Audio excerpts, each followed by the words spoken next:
This is where we're going to spark some fucking arguments here, chat. So be prepared. The best superhero ever. What makes Spider-Man so good?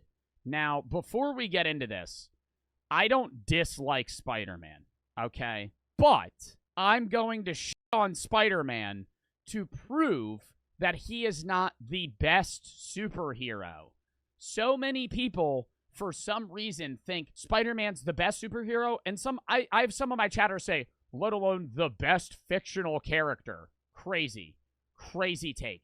He's not even top 5. He's maybe top 10 superheroes, not even top 10 fictional characters. Great hero, horrible take that he's the fucking best hero. Makes no sense. Lock in. A man, more a boy, and more a man than a spider, yet arguably more a hero than anything else. Today, we're going to be talking about the one, the only, the friendly neighborhood Spider-Man, and what exactly it is that I think makes him so good. Now, the TLDR answer to this question is usually something along the lines of, he's the most relatable hero, and that with great power comes great responsibility.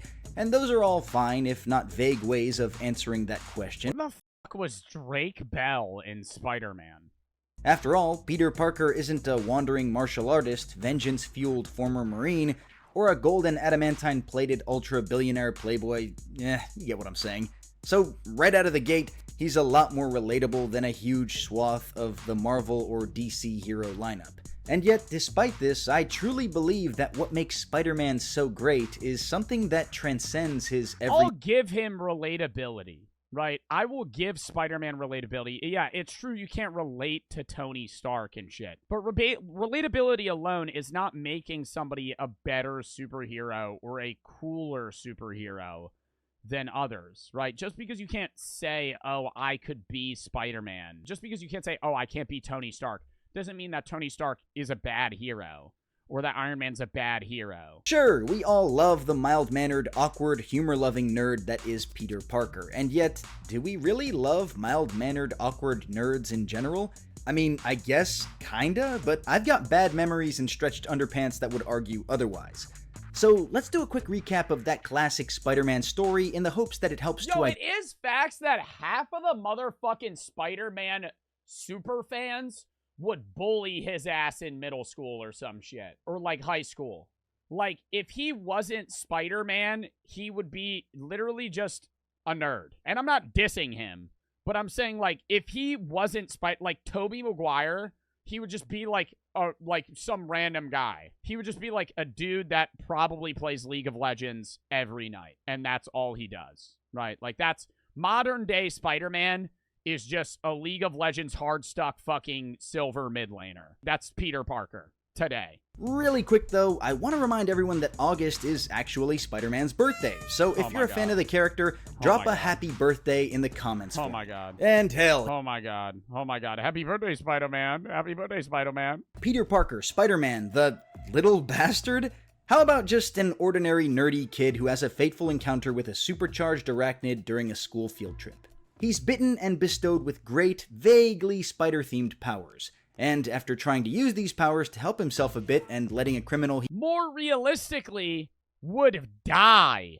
More realistically, Peter Parker, the whole movie of Spider-Man, the Tobey Maguire's first Spider-Man, is a 20-minute movie. He goes on the field trip, gets bit, and then an hour later, dies of cardiac arrest. He can't breathe. His heart stops pumping. Because the poison that was just injected into him doesn't mutate him, rather makes him die. And even then, it would still be a better movie than Marvel Eternals. I always say that. It still would be. It would be a better movie. Marvel Eternals was the worst fucking movie I've ever seen. He is brought to a greater perspective by the death of his uncle, Ben, who was coincidentally killed by that very same criminal. All this because Uncle Ben did what his nephew wouldn't and stood in the man's way.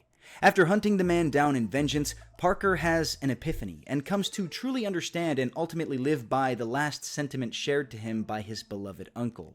With great power comes great responsibility. It's a great backstory, but still not really super unique. Batman experiences something similar, though he is less culpable, and while the man in the Batsuit has his Okay, own... Batman blows. Batman blows because Batman's just a rich guy that refuses to use guns, and his capability, or his fucking, not using guns rule makes it so he never kills anyone that's bad, and then they just end up getting out and fucking killing other people.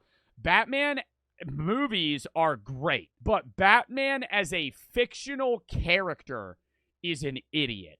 He is just a filthy rich... It's like if Elon Musk decided he wanted to fight crime and he'd only use his fists and he wouldn't, really try to stop... He would stop the guy that was doing something wrong, but he wouldn't make it so he would never get out because he ends up just giving him to the police, and then the guy escapes because he's fucking smarter than the cops are. It's like, oh my God. Batman... Spider-Man's better than Batman. I'll say that. Batman... The newest Batman movie is amazing with Robert Pattinson. One of the best fucking movies I've ever seen. But Batman usually, in reality, would end up killing more innocent people trying to stop the bad guy than actually stopping the bad guy. And is arguably the hero who built the house... And then when he's standing there and all the people on the side of New York City are going, kill him! Kill him! Just kill him, it'll stop the problem. I don't kill my enemies. I don't use guns. I'm going to give him to the cops. He gives him to the cops. And then he escapes and kills like 150 people. And then everybody's looking back at Batman and they're like, hey man, maybe you should have, fucking locked him in a better cell. All I do is vengeance. Okay. So what is it that makes Parker so inspiring? Well, I think I've figured it out, and it may seem obvious at first, but bear with me here. The quality that truly sets Spider-Man apart from most other heroes is self-sacrifice. But so good, all heroes practice... What? Yeah, I'm literally this emoji guy with the glasses. What do you mean? I'm gonna be... Magnum? Yeah. What do you mean? Fucking every superhero does self-sacrifice. Practice self-sacrifice. It's practically in the name. Yes, but so good, even Thor does that. Everyone does that. Well, kind of, but so good. Why don't you talk about how Peter is burdened by his powers instead of being uplifted by them like most heroes are? Okay, no, that is where I draw the line. Peter Parker is super strong, super fast, can climb walls effortlessly, and has motherfucking spider sense. Aside from some man-spider quirkiness later on, no part of that combination is inherently self-sacrificing or bad. And if you think it is, then you're missing the point. It's not like Spider-Man gives up years of his life every time he uses his powers, and it's not like he burns through his life force either. Contrary to self-sacrificial powers, Spider-Man could actually be rich through a variety of different avenues, industries, and gimmicks just through using the powers that he currently has. He could be a super genius. So could every fucking one of them! Yeah! If Peter Parker wanted to, he could enroll in the United States military and just be the one guy and just fucking fight every war ever. We would never need anybody to be in the military for fucking eternity. It would just be Spider-Man versus fucking Russia. And that could be a movie in itself, and he would just fucking kill all of them because they wouldn't be able to shoot him. Like, yeah, any of them could do that. He could fucking abuse his powers. That's just the show The Boys. Right? Like, that's the realistic heroes. That's why people like that fucking show. Oh my God.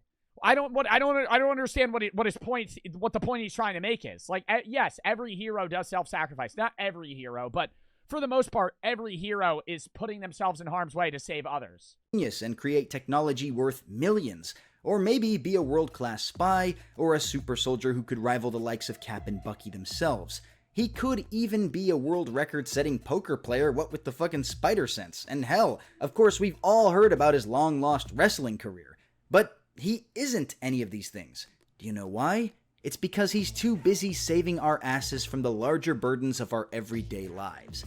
Plus the supervillains and insane natural disasters that just so happen to afflict New York on any given Sunday.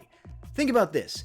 In Thor 1, the whole plot revolves around Thor being forced to lose most of his powers and learning to be self-sacrificing for the good of others despite his own... Oh my God, yes, I understand what he's saying. And he self-sacrifices all the shit. Okay, I'm gonna pull this shit out of my fucking ass here.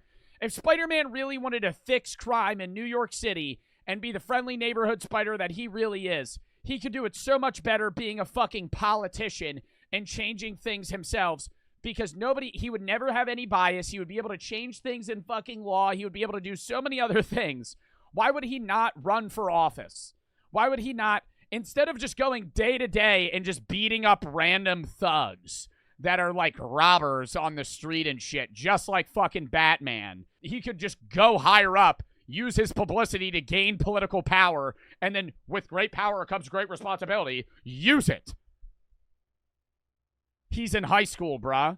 I never said he had to be president, and even so, he don't need to be the man himself. He could get somebody to do his dirty work, right? He could puppeteer someone, which you could say is immoral, but in the utilitarian mindset, it would make things better.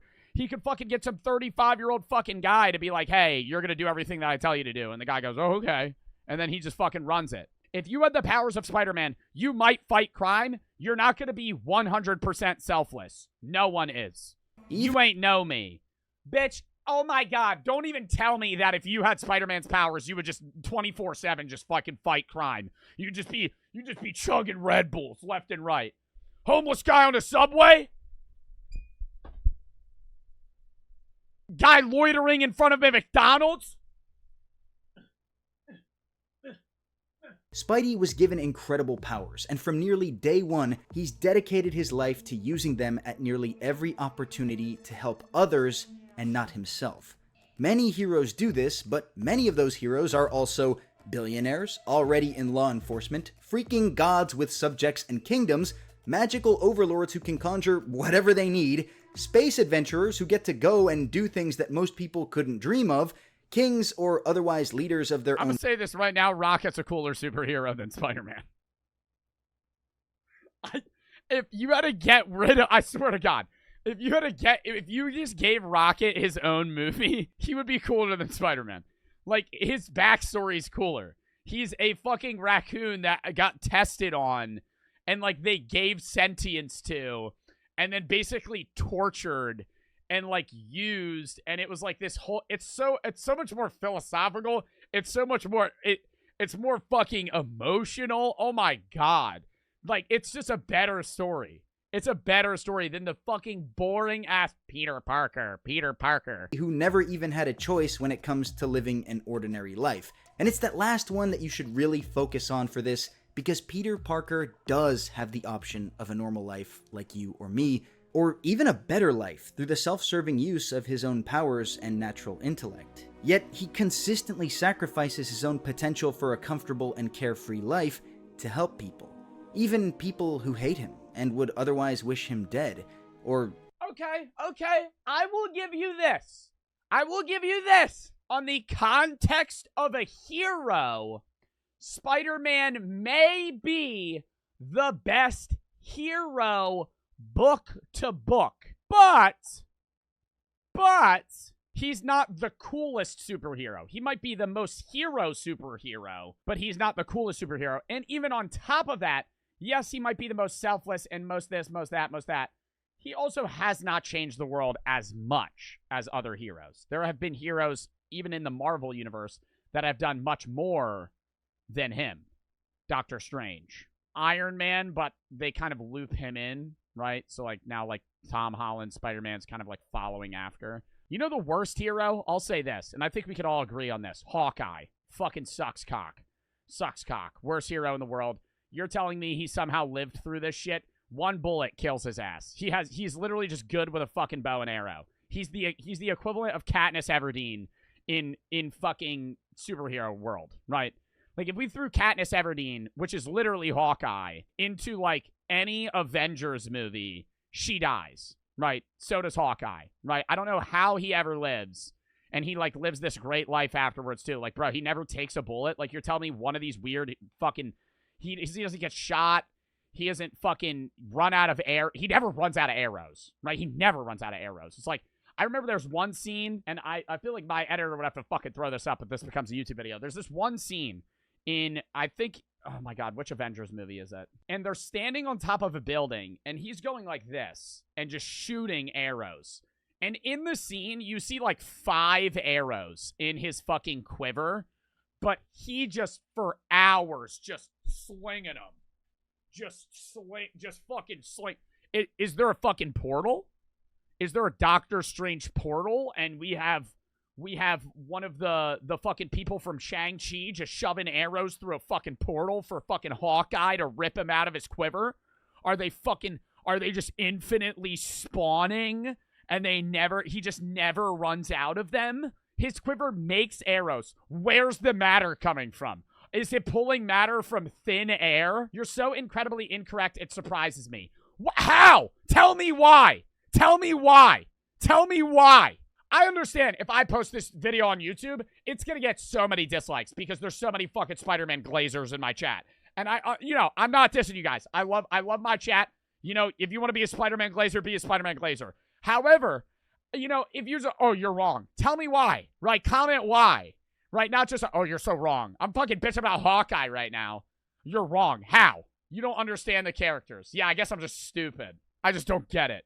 I'm one of those people that wouldn't understand Rick and Morty. I'm too dumb. Spider-Man is bounds above Hawkeye. If anybody, you know what's crazy too? Is there some kid that just has a Hawkeye poster in their living room? Oh my God. I'll diss any hero, right? I'm a Venom dick rider, but there's problems with Venom. There's problems with Deadpool. I'll talk about them, right? I'm not, because we're watching a video about fucking Spider-Man, but I'll shit on Deadpool for a little bit if people want me to shit on Deadpool. I love Deadpool though, right? Obviously, yeah, I'm a little biased because I have heroes that I like more, but I don't hate Spider-Man. I like Spider-Man. I go watch the new Spider-Man movies. I saw the newest one with Tobey Maguire in theaters twice. The guy has so little, less than many of us in developed countries do. His parents are dead or vanished. His father figure was murdered and left for dead in the street. He lives in one of the most expensive cities on the planet with a job that barely allows him to make ends meet, with only a small handful of off and on again friends or relationships. Most of the people who quote-unquote know Peter either think he's a huge slacker because he's never on time anywhere, or that he's too focused on being a hero to ever settle down and have a true family. Go win a poker match, buddy! Retire your fucking aunt! Yeah, fight crime! Go join a high-stakes poker game, use your fucking spidey senses, get $10 million, and then fucking retire your family that works so hard and you love them so much. What if he doesn't fucking want to? Well, then he ain't that selfless then, is he? When he sees you about to lose your wallet in a mugging, he sacrifices his paycheck and potentially his job to rescue you. And when your loved ones are in danger and about to be engulfed in fire or rubble, he's willing to lose his girlfriend, be evicted, or lose the respect of a colleague, all so that you still get to hug your daughter, son, father, or parent the next day. He doesn't just give to us the benefits he could have. Does he not burn? He sacrifices his own life as Peter Parker. We've seen so many heroes willing to die in the line of duty saving lives, but Spider-Man isn't just ready to die for you. He's ready to live his ordinary life as Peter Parker in a constant struggle for you.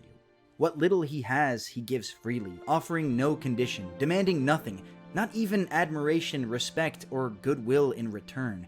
Peter Parker, the Spider-Man, is not just so good because he's the best person in each of us, but because he's the best person we hope and pray will be out there in the world, ready to rescue us, ready to jump in front of certain death to save us, ready to plant his... Okay, fine. Oh my god, he's making too much sense right now. I can't battle it anymore. Fine.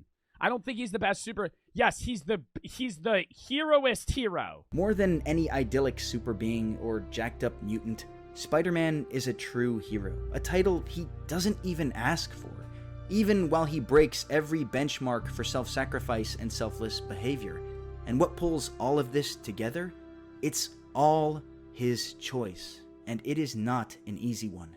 Again and again, we see Spider-Man debating with himself, fighting with his better half to become someone who can look after themselves first and the world second. He struggles, he agonizes, he feels the emptiness of each aspect of his own personal life that he sacrifices to us to be a hero for us, and he suffers the loss of his regular life with the same pain that we would if we were. This is partially the reason why he feels so relatable and yet at the same time so idyllic. And yet, when the cards are dealt, the choice is difficult, Who would you bet on over Spider-Man to be a hero who selflessly and instantly throws himself between you and your troubles? Oh, that was a good video. That was a good video, dude. He fucking wrapped that up in the end there. Spider-Man's the best superhero because he tries to save everybody. He's one of the few heroes who would die to save your life. See, yeah. He's the greatest. He's the heroest hero, right? I can get behind that. This, though, is like every Marvel character. Like every character. Like that's literally every Marvel character. Iron Man did that in Endgame. That was a good video, though. Chat, we're calling that there.